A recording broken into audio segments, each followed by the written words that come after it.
بەشداریکردنی خەڵکی کوردستان لە هەڵبژاردننی ئەنجومەنی نوێنەرانی عێراق لە چیدا دەبینی؟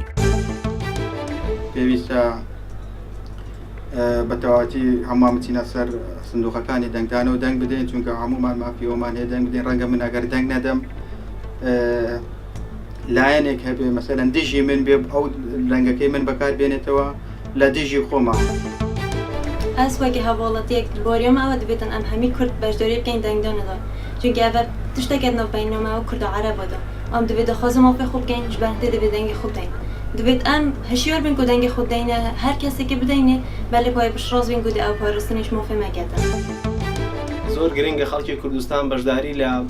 هەڵبژاردنەکانی ئەنجومەنی نوێنەرانی عێراق بکات بۆی بیسەلمێنن کە کوردبوونی هەیە و کوردبوونی ماوە و هەر دەژمێنێتەوە، بەڵام لە ناوچەی کێشەلەسەرەکان و ناوچە داگیرکراوەکانی ئێستا گرنگە کورد بایکۆتی دەنگدان بکات